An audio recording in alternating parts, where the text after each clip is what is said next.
Mama wakwaba aha GCN page so midin de adwoa searching. And then you dey kan wo de ehwe me a mesre na wa subscribe to my channel. We are now don sa emia bell ne so we be notification. Ene sa ne news e de betum bia wo be bi atie anase wo be bi ahwe e wo GCN page ha. Ekuya Belinda, I am 16 years and Ghana ni abaya so no a Otto endrum nendrum de yi papa na Ekuya Belinda Mzbel Otto hwasia wo mpe oti kumasi ahojo o se wo mpe no wa sesa wo ne ama abesia akotena mo ezongo Mzbel da na wo yesa uni mo man ayati se asem ne de ba omo betwe wan so Otto hwasia wo mpe asem ne de aba ye beka bi na akosua Mzbel wa asanso asore papa no sensem no asanso asore bio ye ba beto aba ni mu no papa no and over internet so papa no over market papa no and at that time no more time by social media ye ma me for mo ton ade wo market kra no o ko digwa o te so obo ka papa no o ko fix won sa o ba bia na papa no age ba bia ensem ya koda Ekuya Belinda o te no ho ase o mpe asanso akonya ne asem no e wo post bia o de ebeto on Twitter page ase a ehonsem abebebre na no na Ghana fo bia ma comment wo ho no mo etrese o man penida da his excellency John Dramani Mahama wo hwe na papa no anase Mzbel ni post no be post no president no eye wa gitum na settle Mzbel na ohu ento na about year ye ba betu obeya na wa sanso a review ebedi di ma na wa rent wo mpon ho asema settle Ekuya Belinda settle no na onfa na sem enkona so hu ento na manfo bebre nso na omo etrese eye omampani dada John Dramani Mahama wa kotodan ewo UK ama Tracy Boakye etoto cars is Legon na wo todan akese ma no ebesi de na Ekuya Belinda nani embre Ghana fo de asema ye ntie ye be kan ni tise ni egu na adofo ni ekofa ensem no eba nyina ama na Ghana fo eke bi yenso ye ke bi na ne se Ekuya Belinda I am 16 years the post be ebeto on Twitter page na adofo no me read the post no enkyere mo me say nipa bebrate bebre na so ehun Ekuya Belinda say Mr. President, I have been humble, considerate, quiet and patient enough, so stop using this papano issue as an excuse to punish me. When I have to change people for what they owe me, I get ugly. Be a man of your word. It's been almost 6 years already. Entino Ekuya Belinda nsema okay. Na Belinda nsema waka no ye ni Mr. President kro. Na sa papa ne na ewomi no. E na manfo bebra adwen akoye mu so man panin dada John Dramani Mahama. Na Ekuya Belinda, you've been patient for 6 years na ade na wokeka no. Patient ben. Sika ben e na woje. Ena manfo adwen yo mutanta se e bia na se Tracy Boakye pressure o ma wo social media no yakwa se Ekuya Belinda e ha no because audio bi epie e wa bra ba beto aba na conversation between Tracy Boakye and Mzbel papa no sensem na den Tracy Boakye so betena internet so papa ne se wadne so afudwi nti on pel enti ne Belinda no sisi pressure na Mzbel sorry Tracy dey eba out no kame akwa se nsema Tracy kan say papa no on Mzbel no pe ono Tracy momi no nti na wa todan on to bi ma Mzbel ne kame akwa se ampa na Mzbel so atena se ahu se da bi nsisi ya bem nti no yakọ 6 years papa no come and pay me anyesa de beba na adofo yentie comment Ghana fo bi ma de efa ensema ekoso ewo social media efa Mzbel ni posti ho no wa ma usika and was say anti mo de oba o ma musika won we say ani me de hwe ene e wanya me gimi sika pa we say me hwe me je me de we say me je me de na baba we ni breye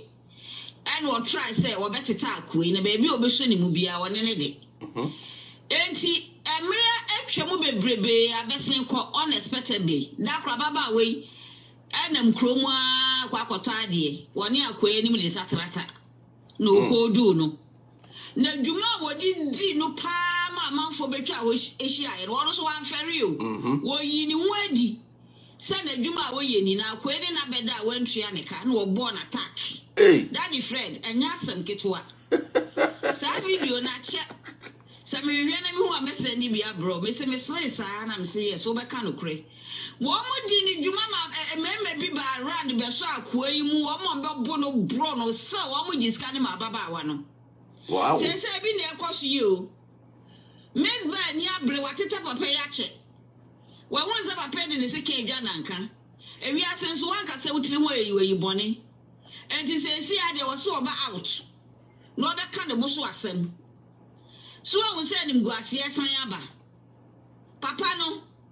And you're too late, you settle yourself on 10, and son, I ain't museno. Yababe bo dede. I said, no. Bo dede, Papa said, you will be a bontina mecano.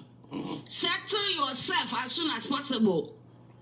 Because I'm going to for me, you know, I want to be a bro for us, you say, you could go for us. I will go pay any mass too much. Settle, not some fantasm, cognac idea, you're ready for you.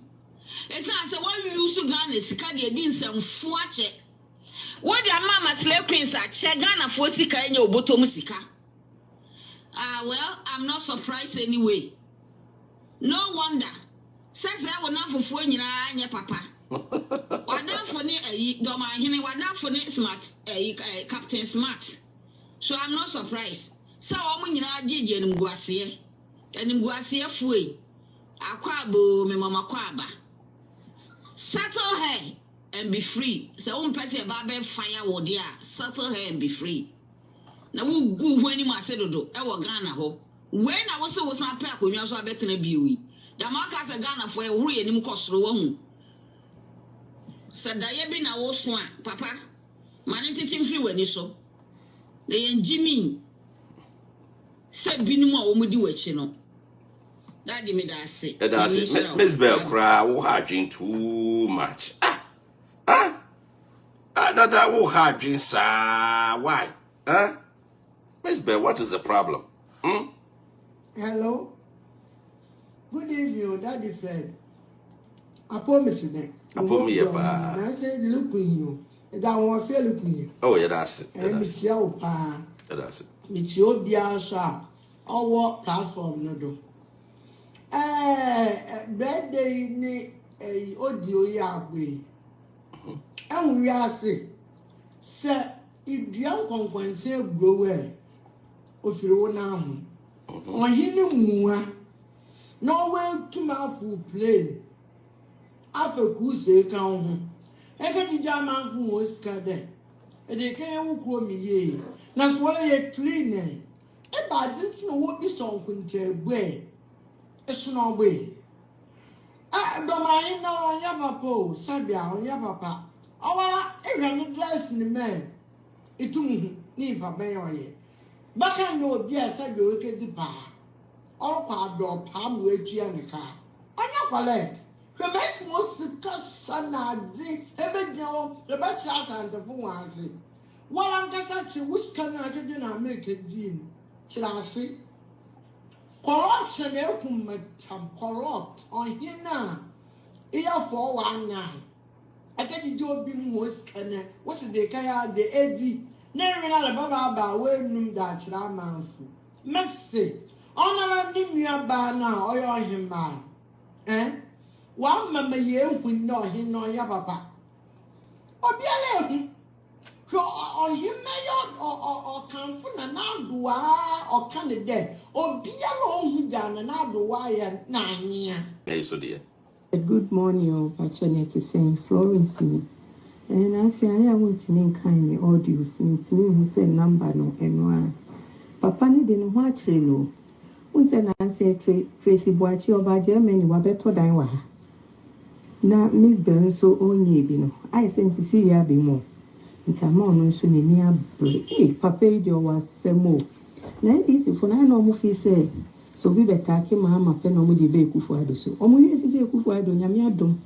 Mo kan so ntini ye president say we twa ne 8 years nyame adom obuso oko. Kufuado on NPP for so take it to be for presidential candidate. Nti se munya sa fact no. Na mo just am cross de no. Mzbel NPP ni be no so ni mo so mekasa. Ade na mo je mama den no je. Ni awenyi nyina. Nti omre as ono kasa as person omre ya na. Mama Sina woni wo yire ne mumba, mo enjoy life. Why? Sina say, na woni wo yire ne mumba. Mo enjoy life. Na wa bre. I didn't any really doors home. 4 years what the year day. 4 years what the year day. Oh, are you serious? Daddy Fred, me say, in some bebre na bebo. Bebre beba. The battle is still the Lord. Bebre beba. Florence in Chicago. Yeah, that was uti Mzbel was say no Florence said as pa was say one of the nipa taking responsibility for the choice na o make you know. That means a man for sure say be sopa nipa na one taking responsibility was it for 6 good years in here almost on kind of at the same time o problem a we nyina ne say what the papa no ay excuse and a won fee no nipa no so minim na Mzbel dey be na sa wo ho a sa Mr. President no I was so few bibi she baby a I was the bia o ma ho akonma na I say ye be ma wo kasa wo yo wow interesting. Daddy, good afternoon. Mon wo duma papa ya wo ye. Ejoso. Me pesa me chema dwen kakra. Me pa me chewo. It is a man. Woman ho nyansa se so mkopa dwuma ye. No mu jai enkrofo ho atete no. Emera so. Se eso mkopa dwuma ye. Mzbel no. Tama oni na gegezi nya asam no. Ese so de court. No me charge no. Okoji iska. Eti de mehu ni se wo mu di sika ni biri na wo mpa so wo mu di o musa be ye adwuma. Nti mama nya me be ma ne so onkopa adwuma nya. Adwuma nya na ogan no. No mu njai papa na asam no. No mu move on with their life. Daddy, minkrana. Yeah, that's it. Move on with your life. I don't know more papa ne sa. Onu kwa na ebe ma wa befam. Mo had too much. Daddy Fred. Yeah, when I'm your papa no sa. You have snurn. Mo tete too much. Nana was simple adunye. Me chiawo. Ejo so abi Ya ba. na se ti fo nyina. Daddy Fred, me aje me sresa. Hey.